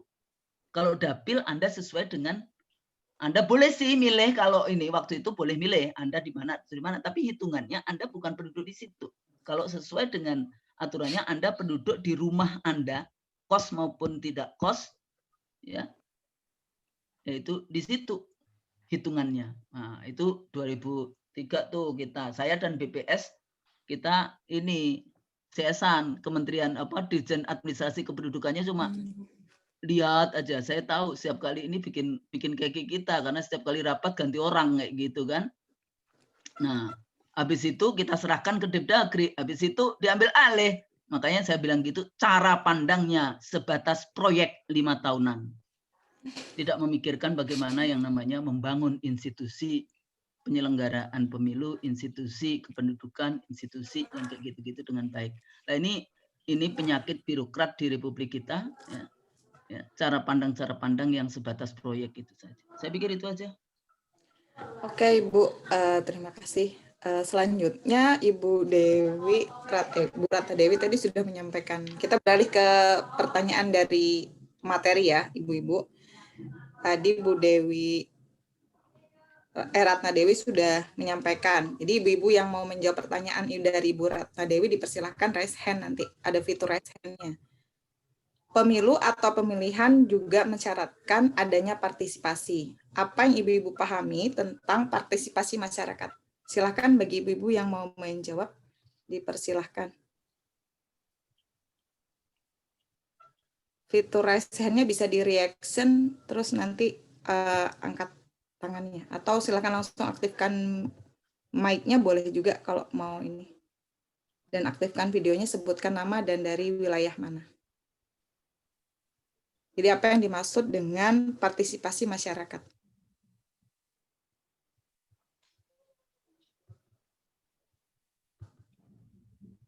Wah, kayaknya hadiahnya bakal dihanguskan ini. Karena gak ada yang mau menjawab. Aceh. Boleh. Oh, Aceh. Silakan Ibu Adiwarni Husin. Assalamualaikum warahmatullahi wabarakatuh. Waalaikumsalam warahmatullahi wabarakatuh. Kita orang awam politik ini ya. Tapi paling tidak yang kita pahami, partisipasi itu adalah kita ikut serta dalam mengawal pemilihan dan kita memahami dengan benar bagaimana tata cara berpemilu yang baik. Kemudian juga kita ikut serta dalam mengawal terselenggaranya pemilu yang bersih, yang jurdil begitu. Sehingga pemimpin yang kita raih, yang kita dapat adalah benar-benar pemimpin yang amanah. Begitu. Mungkin demikian, terima kasih. Ya, bagaimana Ibu Ratna Dewi? Petalolo. Halo Ibu Ratna Dewi. Oh, mungkin barangkali ibunya sudah di luar jangkauan Zoom-nya. Baik Ibu, nanti silahkan menyampaikan nomor handphonenya di grup di grup. Nanti ada hadiah pulsa buat Ibu Adiwarni Husin. Saya Selanjutnya boleh ke Bu Husnul sedikit? Oh, boleh bertanya Ibu? Iya. Oke, silakan Ibu. Ya, terima kasih. Assalamualaikum Bu Husnul. Waalaikumsalam warahmatullahi wabarakatuh. Saya pernah ketemu dengan beliau dulu ketika kita satu perjuangan bertemu dengan pemimpin GAM. Oh, Ridho Pakat Inang Aceh, Bu. 30 Desember 99. Tahun 2000. Enggak, 99 Bu, 30 Desember 99. Iya. Kita ke gunung ya, Bu. Masya Allah, Masya Allah. Ganti 4 kali mobil ya, 4 kali ganti mobil. Masya Allah, Masya Allah. Iya, Bu. Masya Allah, Masya Allah. Ya, Alhamdulillah, Ibu, sehat masih ya. ada foto yang pegang senjata. Saya bilang, saya takut. Terus dia bilang, nggak usah takut. Iya. Sudah berapa orang yang dibunuh dengan AK-47 ini? Nah itu ceritanya 30. Saya masih ingat 30 Desember 99. Iya. Masya Allah. Bu, saya ada beberapa, kita memang ya awam tentang politik ini. Marfuah, ini buktinya kalau saya ngomongin tentang Duk Pakat Inong Aceh, tentang Inong Aceh, saya ketemu dengan Panglima GAM. Nih sekarang ada bukti yang muncul sendiri setelah 99, artinya setelah 21 tahun yang lalu. Ya dulu kita rahasia, nggak berani ngomong. Tapi sekarang bukan politik kaleng berarti kan? Ibu, saya memahami ya, ada kesalahan besar yang telah dilakukan oleh bangsa ini. Yang paling besar adalah mengamandemen Undang-Undang Dasar 45. Itu petaka yang pertama. Menurut pemahaman saya orang awam ya, itu petaka yang pertama. Sehingga hari ini, bagaimana kita ingin mengembalikan itu sepertinya sulit, walaupun kalau Allah menghendaki itu pasti bisa, seperti yang disampaikan oleh Bu Husnul tadi. Yang kedua, malapetaka yang kedua adalah hari ini kita tidak bisa mendapatkan pemimpin yang baik untuk bangsa ini, karena ada peraturan yang telah dibuat oleh parlemen kita adalah tentang parliamentary law, ketentuan yang sangat luar biasa ini, sehingga siapa yang diinginkan oleh mereka, yang bodohkah yang bisa diatur, itulah yang menjadi pemimpin. Padahal kita menginginkan pemimpin yang berkualitas, pemimpin seperti Umar bin Khattab. Ini apa yang harus dilakukan? Mungkin Bu Husnul adalah bahagian dari masa lalu juga ini. Beliau banyak pengalaman, banyak terlibat dalam hal ini. Ibu, ini apa yang harus kita lakukan sekarang ini untuk merobohkan dinding tembok yang sangat berbahaya ini. Padahal di depan mata kita banyak calon-calon pemimpin yang baik, yang berkualitas. Tapi kita tidak bisa sampai ke sana karena ada aturan yang telah dibuat oleh orang-orang yang telah berkhianat terhadap bangsa ini. Ibu, kalau ada pemimpin yang sedikit baik, yang dikatakan baik, yang kita lihat itu baik dan jujur, itu dibully setiap hari, dibully setiap saat. Inilah contoh-contoh dari kesewenangan dari perubahan undang-undang yang telah dilakukan di masa lalu. Harapan kami Ibu kepada Ibu selaku seorang guru, seorang pendidik, ya mudah-mudahan bagaimana ke depan ini. Saya teringat apa disampaikan oleh Ustadz Ali Jabir. Dia berkeyakinan seburuk-buruknya negeri ini, insya Allah satu saat akan dipimpin oleh seorang yang ahli ibadah, dan satu saat kita akan mendengar menjadi imam salat Id adalah seorang presiden Republik Indonesia. Saya terngiang sekali kata-kata ini. Mudah-mudahan ini dapat terwujud.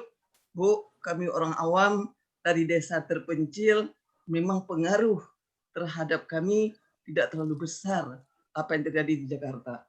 Tapi kami adalah bahagian dari negara Republik Indonesia ini, sungguh merasakan juga imbas-imbasnya. Ya, kami di sini kita aman saja, tapi perasaan kami juga ikut terguncang. Kenapa ya undang-undang kemarin yang kecil bisa tidak lolos di parlemen? Undang-undang yang besar, yang susunannya itu bukunya sebesar tempat tidur, itu bisa lolos dalam 70 hari. Sementara undang-undang yang kecil tentang keluarga, masa tidak bisa lolos? Ini memang aneh bin ajaib, Ibu. Buat kami orang awam ini adalah tanda tanya besar. Apa ya sebenarnya yang terjadi di negara ini? Musibahkah, petakakah, atau azab Allahkah yang sedang diturunkan kepada kita? Saya setuju dengan kata Ibu. Mari kita berdoa, berharap, insya Allah mudah-mudahan, ya mari kita mendakwakan terus. Mudah-mudahan Indonesia ke depan adalah menjadi baldatun thayyibatun wa rabbun ghafur. Bu, hanya ini saya menyampaikan unek-unek dan perasaan hati saja. Karena saya nggak tahu apa yang harus bertanya kepada Ibu. Cukup luar biasa materinya. Terima kasih Ibu. Assalamualaikum warahmatullahi wabarakatuh. Bahagia jumpa sama Ibu. Ya, berarti silakan kepada Ibu Husnul untuk menyampaikan pertanyaannya. Bu Dewi tadi nggak ada ya? Nggak ada, Ibu Dewinya. Bu Dewi. Kayaknya apa sinyalnya lagi naik turun tadi. Ya. Mungkin nanti masuk lagi. Ya, nanti saya japri. Satu, amandemen. Satu aja Bu, nggak usah banyak-banyak. Kenapa? Satu jadi aja. Gini, banyak-banyak. Ya. Jadi gini, amandemen ya. Agak sulit untuk tinggal kita strateginya gimana. Kita akan kembali ke Undang-Undang Dasar atau kita amandemen lagi kita teliti dari konstitusi itu mana yang sebetulnya bisa tetap jalan dan mana yang tidak. Contoh, jadi yang menjadi presiden itu misalnya orang Indonesia asli kan diganti dengan warga negara Indonesia. Tapi sebetulnya ada pasal lain yang masih ada orang Indonesia asli. Nah di sini letaknya kenapa misalnya, kenapa kita masih punya masalah dengan teman-teman saudara-saudara kita yang berkebangsaan Cina. Ini harus diketahui juga. Waktu di awal kemerdekaan, di awal BPUPK, pokoknya dalam sidang-sidang itu salah satunya apa bedanya Arab dengan Cina. Orang Arab dikatakan mau jadi bangsa Indonesia enggak mau, makanya partai Arab udah langsung bubar waktu merdeka.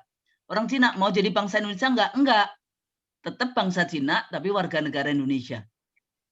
Jadi ini ada persoalan sejarah yang panjang tadi ya, di mana jadi broker, jadi macam-macam yang di situ. Tapi bukan berarti semua orang Cina seperti itu, enggak juga ya di dalam konteks ini. Jadi harus dilihat orang Cina Muslim baik ya, banyak yang non Muslim baik juga banyak. Tapi bahwa ada persoalan unholy alliances yang sekarang ini ya, poros Jakarta Beijingnya lebih kuat dan model global politicsnya dengan obor Jinping itu punya masalah dengan jumlah penduduk yang banyak, makanya dikirim ke kita TKA yang luar biasa, baik legal maupun ilegal. Ya, jadi mereka bikin persoalannya itu yaitu tadi kolusi dengan bandar, jadi ya oligarki ekonomi yang ada di Republik ini. Nah ini jadi masalah di dalam konteks itu, 1% penduduk menguasai 49% kekayaan, 10% penduduk menguasai 75% kekayaan. Siapa mereka dalam konteks itu? Nah di situ yang letaknya kemudian bail out semua yang namanya, bukan semuanya, untuk jadi presiden, untuk jadi menteri, untuk jadi ini dengan cara membayar itu tadi. Jadi uang. Jadi kalau kita punya ketuhanan yang Maha Esa, ternyata diganti keuangan yang Maha Kuasa. Makanya saya sekali kalau saya kasih strategi fintech, strategi pemenangan pemilu untuk para caleg, udah capek nggak karuan, yang 4 jam saya ngomong, kita bikin strateginya, bikin langkah-langkah planningnya, tetap aja Bu, boleh nggak tanya satu lagi gitu, udah tutup laptop. Bu, nggak mungkin kalau kita bisa menang kalau nggak ada apa namanya, nggak ada suap itu ya, serangan fajar ini. Saya kesel aja. Jadi dari tadi saya berkumur-kumur ini kok nggak nyambung, ini gimana sih? Langsung saya bentak dia. Ibu dari partai apa? Kaget dia. Dari P3. Istighfar dulu Bu. Rukun iman apa yang sudah Ibu gerus gara-gara berbicara seperti itu tadi? Tidak percaya kepada qadar dan takdirnya. Takdir Allah. Ya kan? Anda kan cuma disuruh ikhtiar, suruh bekerja, suruh melangkah.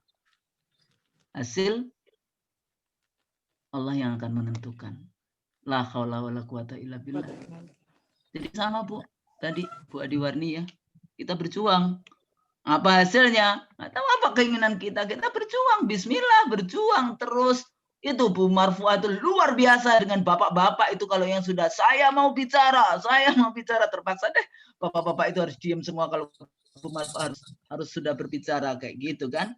Nah, jadi amandemen menurut saya kita evaluasi kira-kira seperti apa kalau kita mau bicara amandemen konstitusi. Memang ada beberapa dari kawan ya gerakan untuk kembali ke Undang-Undang Dasar 45. Tapi ini bagian semua, jangan kemudian terus yang disalahkan Pak Amin. Kasihan juga karena ada berapa? Ada 700-an orang waktu itu. Nggak bisa ditentukan oleh satu orang. Di DPR itu begitu, ada banyak. Nggak bisa ditentukan oleh cuma Fahri Hamzah aja, yang ini aja, yang kayak gitu nggak bisa. Ya dalam konteks itu, yaitu satu.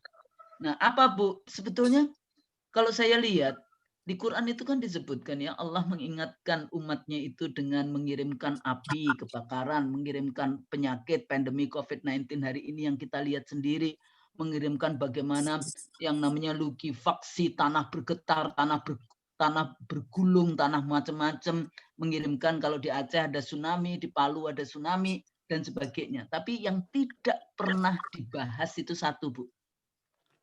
Allah mengirimkan pemimpin yang zalim. Itu nggak pernah kita bahas. Kenapa kita punya pemimpin yang zalim? Nah, di sini letaknya, karena kita selama ini nggak boleh, orang Islam nggak boleh ngomong politik. Ya, saya bilang kalau politisi nggak boleh ke kampus, itu artinya otaknya jadi kosong. Karena otak itu ada isinya di kampus. Kalau politisi nggak boleh ke rumah ibadah, maka politisinya nggak punya moral. Karena moral dan sebagainya itu ada di rumah-rumah ibadah. Nah, gimana caranya supaya politisinya punya otak dan punya ini? Nah, tapi hari ini kan bukan sumum bukmun umyum fahum la yarjiun, tapi sumum bukmun umyum fahum la yaqilun. Jadi saya ngomong sama si Rocky Gerung, Rocky 99, masih ingat nggak dulu Ibu? Kalau saya ngomong selalu saya ngomongnya sumum bukmun umyum fahum la yaqilun. La yaqilun, afala tatafakkarun, afala yaqilun, afala taqilun. Gunakan akal. Jadi 21 tahun, 22 tahun yang lalu Rocky gue udah ngomong itu tentang akal-akal, tapi memang saya ngomongnya menggunakan ayat Al-Qur'an itu. Nah, jadi aturan gimana? Mari Bu, bismillah. Anda mau masuk ke partai-partai, kira-kira kita teliti partai-partai mana yang pro kepada perjuangan umat Islam. Atau bikin partai baru yang memperjuangkan. Nggak masalah, karena memang itu sekarang menjadi alat untuk kita berjuang ke sana. Kayak gitu kan, berjuang, bismillah, secara halal. Kadang-kadang kita ketakutan, oh nggak mungkin kita menang dan sebagainya. Loh kok Anda sudah, bahasa orang Jawa itu disi kerso. Kita cuma disuruh berjuang. Ya kan, bismillah, insya Allah nggak tahu caranya gimana. Kalau itu sudah takdirnya Anda, qadarwahnya Anda, insya Allah akan sampai. Tapi dengan cara halal, jangan dengan cara curang. Wailul lil mutaffifin. Kalau udah kayak gitu penuh dengan celaka semua di republik kita, kayak gitu ya. Ya. Bahasanya Bu, katanya mau masuk surga tadi ya. Wah, sudah jadi ini baik dibully.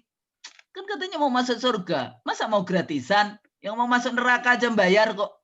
Gimana? Nyuap ini itu. Ya itu bagian dari proses. Nggak usah kemudian kita sampai mengharu biru. Bagaimana kita kalau yang bagus-bagus kita dukung, kita ini. Jadi kalau perempuan juga kayak gitu.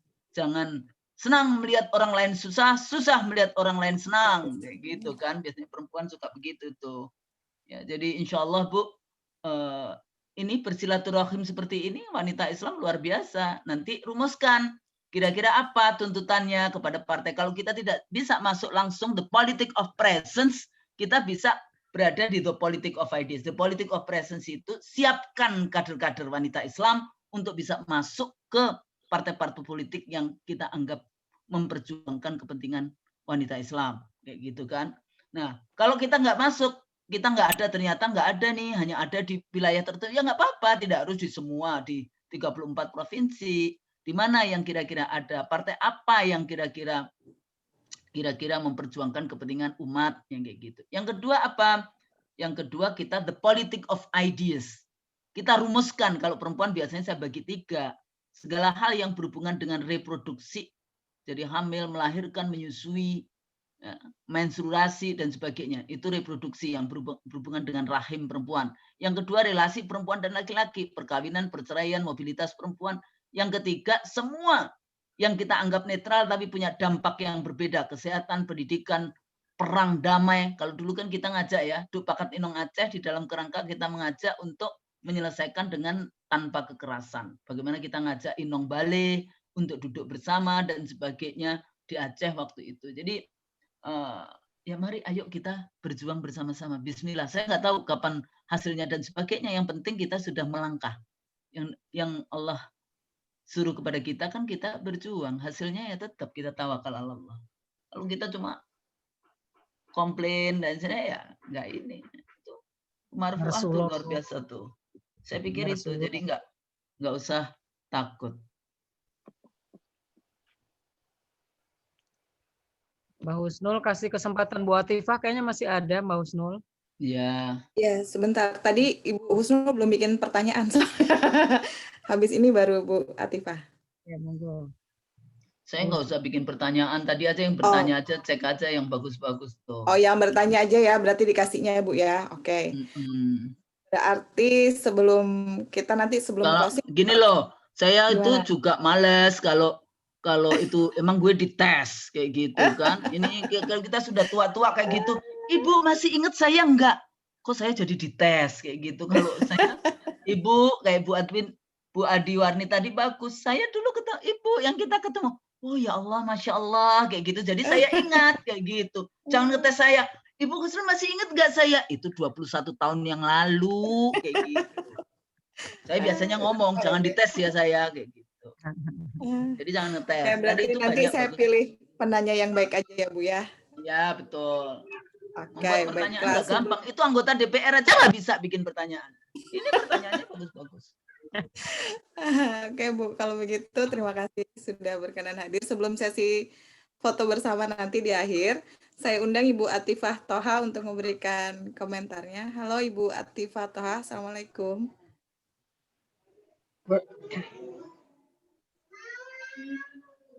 Bu Atifah.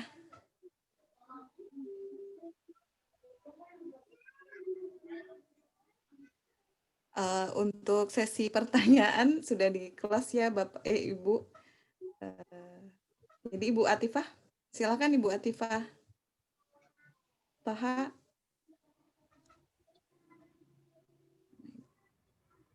Masih ada sih. Masih ada tapi nggak ada di layar, nggak ada di depan Zoom-nya Bu maksudnya. Sedang meninggalkan kursinya. Oh iya, sudah meninggalkan kursinya. Jadi gimana ini? Kalau enggak kita Udah kejawab semua. Ini Mbak Ratna. Dari Mataram satu boleh enggak ya? mau bertanya Ibu atau bagaimana? Ya, dari Mataram ya? Boleh? Mau bertanya? Ada sih sudah ditulis di chat, boleh dibaca di chat juga boleh, Yunda, Bunda. Gitu. Salam dibaca aja langsung. Oke, dibaca aja kalau gitu. Dari NTT, Bu. NTT. Oh, sebentar Ibu, saya ini bacakan di Zoom yang dulu ya. Di chat ini ya, yang 1, 2, 3, 4 Bu ya. Jawabannya Iya, gampang Bunda. itu. Jawabannya ngomong tuh sama KPU sama Bawaslu. Itu.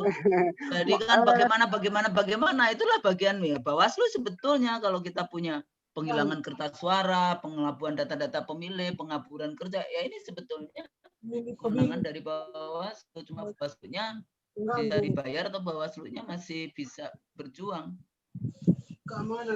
Terutama dari kajian pendidikannya, Bunda. Kajian pendidikan kita ngajari pendidikan politiknya. Jadi biasanya Bu ya, ini ya, kan sekarang ini bahasanya itu gimana ya untuk menteri gini loh. Kan sebetulnya pemimpin itu contoh. Ing ngarso sung tulodo, ing madya mangun karso, tutpuri handayani. Kalau orang Jawa bilang, di depan kita memberikan contoh, di tengah kita ikut berkarya, di belakang kita tuturi handayani. Jadi ikut menjaga kayak gitu ya. Nah, cuma persoalannya seringkali kan ditunjuk gitu ya, orang daerah-daerah ditangkapi. Tapi itu kan semuanya nyontoh dari yang di atas. Ya kan? Makanya kenapa terstruktur itu yang di atasnya ini. Jadi dan itu semuanya karena partai politik. Mau nggak mau. Tapi bukan berarti partai politik harus ditutup, enggak. Jadi mari kita rame-rame masuk ke partai politik. Kalau saya kayak gitu, rame-rame itu tidak harus kemudian 130 juta perempuan Indonesia harus masuk ke partai, enggak. Nanti ada bapak-bapak biasanya, Ibu Gus Nur ini nanti siapa yang ngurusin, Pak? Saya cuma butuh 20.000 orang. Gitu. Untuk masuk ke partai. Jadi itu sebetulnya urusannya Bawaslu, Bu. Terus ini ada juga pertanyaan seru ini tapi di luar kita ya. Iya, benar. Perseteruan itu Bu Marfuah tuh yang harus jawab tuh perseteruan. Ini. Saya pikir sekarang ustadz sudah semua udah jawab, nggak perlu Bu Gus Nur jawab.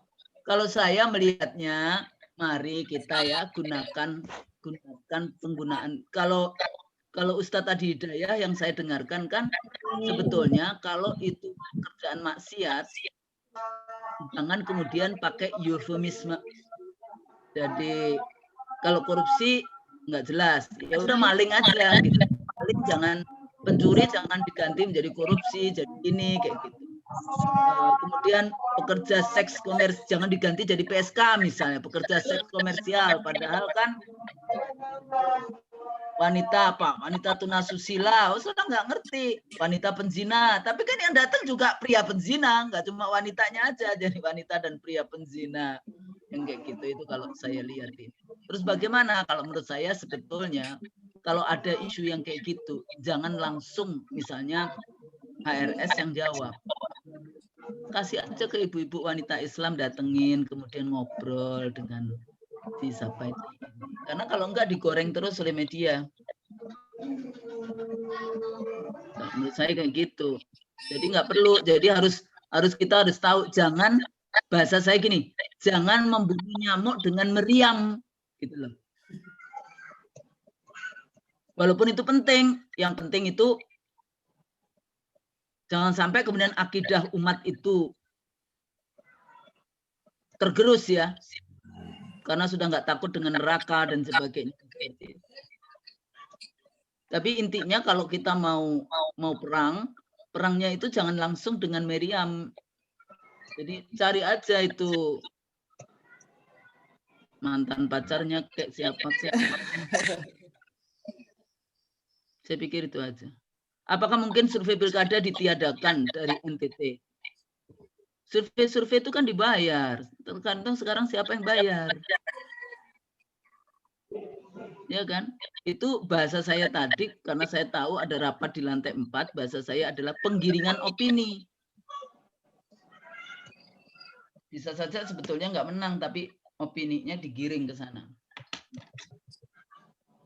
Saya pikir itu. Begitu Ibu-Ibu? Oke, siap Bu. Terima kasih. Ini Bu Atifah masih diundang lagi atau gimana? Oh ya. Ada, alhamdulillah. Silakan Ibu. Alhamdulillah. Assalamualaikum warahmatullahi wabarakatuh. Waalaikumsalam warahmatullahi wabarakatuh. Selamat Bu Mar. Kan kalau saya selamat buat semua. Ini luar biasa ini acaranya. Jadi ini tantangan luar biasa untuk WI ini. Mungkin selanjutnya apa lagi gitu yang harus dilakukan oleh WI untuk bukan berpolitik praktis, tapi berpolitik kontributif. Nah, mungkin namanya itu kali ya. Saya kira itu aja komentar saya. Sekali lagi selamat kepada pengurus, selamat kepada para ahli, selamat kepada teman-teman di wilayah. Sekali lagi, mari bersama kita pikirkan langkah lanjutnya apa gitu. Karena, nah saya tambah juga sedikit ya. Ini kita bicara demokrasi. Kalau demokrasi itu kan suara terbanyak. Kalau suara terbanyak telah dipiliki atau pooling oleh satu kelompok, maka ya yang lain ya gimana gitu. Nah, tentu harus berjuang lebih keras lagi supaya poolingnya agak berubah. Apalagi nanti pemilu yang 2024 ini untuk praktisi-praktisi politik ya. 2024 itu thresholdnya 7%. Tapi kita yang politisi kontributif, saya katakan politisi kontributif karena bagaimanapun kita harus ikut berpolitik, tidak mesti langsung kita harus berpolitik untuk berebut kursi ke depan, tapi kita mengikuti dan kita memperjuangkan apa yang kita pikir itu terbaik untuk Islam, untuk negeri ini dan untuk umat. Jadi sekali lagi harapan saya kepada ibu-ibu pengurus pusat WI, pengurus wilayah dan teman-teman semua, tadi kita sudah diberi motivasi, kita sudah diberi tantangan ini loh yang akan terjadi. Nah, mari kita bersama rancangkan apa langkah konkret kontribusi politik kita. Saya kira itu saja. Sekali lagi terima kasih. Selamat, mudah-mudahan kita semua sehat. Assalamualaikum warahmatullahi wabarakatuh. Waalaikumsalam warahmatullahi wabarakatuh. Sebelum kita akhirin Ibu-Ibu, ada penyampaian dari Ibu Ketua Umum, Ibu Marfuah Mustafa. Silakan Bu Marfuah. Dewi masih on nggak? Kalau dia mau closing. Masih ada sih Mbak, tapi nggak tahu on apa enggaknya. Iya. Dewi, biar tadi ada beberapa yang perlu dijawab juga itu tadi yang disampaikan Bu Husnul ya. Alhamdulillah saya ikut tercerahkan dengan acara ini. Luar biasa. Mudah-mudahan ibu-ibu tambah semangat ini yang di wilayah-wilayah. Karena harus ikut melihat apa yang terjadi di sekitar kita. Jadi pemilu serentak yang akan dilaksanakan 9 Desember ya, yang sudah di depan mata kita. Yang banyak juga tadi disampaikan juga Mbak Dewi, memang ya sebenarnya banyak kecurangan-kecurangan juga, pelanggaran-pelanggaran juga gitu. Tapi mungkin kalau bahasa di medsos sekarang dianggapnya kecil, jadi nggak perlu diangkat gitu ya. Nah ini memang kalau di Indonesia biasanya kalau nggak ada laporan dari masyarakat itu dianggap sepi. Melanggar kalau walaupun itu sudah menjadi catatan di Bawaslu misalnya gitu, tapi tidak ada pressure dari masyarakat, maka dianggap tidak ada apa-apa. Nah makanya kita harus ikut mengawasi kejadian apa yang memang melanggar, itu kita harus ikut mencatat dan ikut melaporkan. Gitu. Bisa dikirim langsung ke mungkin Mbak Dewi ya, bisa ke PP, nanti PP yang akan menyampaikan. Ini teknisnya gitu. Jadi kita harus ikut mengawasi yang tadi kata Bu Husnul ya, ikut berempati lah terhadap kondisi politik kita gitu. Jadi ketika sudah terpilih kemudian tidak sesuai dengan hati nurani kita ya, baru kita teriak-teriak gitu, ngeresulo, kok gini. Tapi kemarin kita nggak ngapa-ngapain, nggak ikut nggak ikut memikirkan apa yang akan terjadi. Jadi terima kasih sekali ini kepada semua pihak, terutama Bu Husnul. Insya Allah nanti kita akan mungkin nanti setelah kita resume kita butuh diskusi lagi dengan Ibu Husnul dan para narasumber karena ini 3 sesi yang terkait dengan ini kita akan sarikan dan akan menjadi sikap politik pengurus pusat wanita Islam atau menjadi sikap politik wanita Islam. Terima kasih, semoga menjadi amal ibadah kita karena kita ikut beramar ma'ruf nahi mungkar. Setelah kita melakukan berikhtiar itu ada takdir yang sudah menjadi garis tangan apakah yang akan terjadi. Tapi yang saya yakini ketika umat bersatu maka rahmat akan datang. Tetapi ketika kita bertikai, kita berselisih, kita selalu merasa yang paling benar, maka rahmat akan jauh ya. Jadi barokah akan jauh dari kita. Maka mungkin saatnya kita merapatkan barisan, melakukan yang terbaik, yang yang akan membuat kebaikan buat umat. Terima kasih. Assalamualaikum warahmatullahi wabarakatuh. Waalaikumsalam warahmatullahi wabarakatuh. Waalaikumsalam warahmatullahi wabarakatuh. Oke, sebelum sesi foto bersama lagi, ada penyampaian informasi bahwa Pak Amir belum bisa hadir karena beliau ada acara pada hari ini. Beliau memohon maaf kepada semua ibu-ibu wanita Islam dari seluruh Indonesia. Terus selanjutnya kita lanjut pada sesi foto bersama. Silahkan ibu-ibu diaktifkan. Ada closing statement perlu? Dari Bu Husnul Mariah. Ya. Silakan Ibu kalau ada closing statement-nya. Udah cukup banyak. Pokoknya berjuang. Jadi Ibu, ada yang bisa jadi yang tadi 2 itu, ada yang mau jadi calon dan ada yang terus-menerus berada di luar untuk mempersiapkan apakah policy, apakah mengingatkan, gitu. Jadi jangan menghilangkan keinginan dari anggota dari wanita Islam yang ingin maju gitu. Nah, kalau yang ingin maju, Anda juga harus menghitung diri juga. Kira-kira Anda cerdas nggak? Atau nanti malah merusak lagi di sana. Nah, oleh karena itu, Bu Marfuah kan dulu janji tuh mau bikin pelatihan calon-calon politisi yang amanah tabligh fatona siding. Katanya tahun berapa itu kita ketemu mau bikin pelatihan calon-calon politisi yang berakhlak mulia. 2000. Insyaallah buat persiapan 2024. Siap. Ya dari sekarang harus. Terutama yang muda-muda tuh. Ya sudah. Siap. Oke, sampai ketemu ya. Iya, Bu. Yuk, assalamualaikum. Sesi foto dulu, Bu. Tahan dulu, Bu. Foto bersama dulu. Bu Ratna Dewi masih ada nggak ya? Bu Ratna Dewi? Bu Ratna, kayaknya udah nggak. Ayo senyum. Nggak ada gambarnya. Ya, pokoknya senyum, nggak tahu layarnya apa. Senyum yang terbaik. Oke. Iya. Oke, 1, 2, 3. Pindah slide lagi ya, Ibu-ibu. Oke. 1, 2, 3. Yang kameranya masih ditutup. Dibuka. Ya. Oke, Oke, nggak ada. sudah 3 Pindah lagi. slide lagi terakhir ya. Oke. 1, 2, 3. Oh, ini ada Mbak Dewi nih. Mbak Dewi udah buka kamera. Udah. 1, 2, 3. Ya, silakan Bu Ratna Dewi. 1, 2, 3. Oke. Ada closing statement Bu Ratna Dewi terkait topik kita hari ini. Dipersilahkan. Suaranya masih di mute. Oh ya, suaranya masih di mute, Bu. Iya, terima kasih Mbak Husnul. Mohon maaf tadi jeda sejenak karena persiapan ini mau lanjut BIMTEK. Kebetulan lagi di Makassar. Iya. Terima kasih, ini forum yang sangat luar biasa. Tadi juga mendengar pemaparan dari guru kita yang sangat luar biasa, banyak masukan, tentu akan menjadi catatan penting bagi kami sebagai lembaga penyelenggara.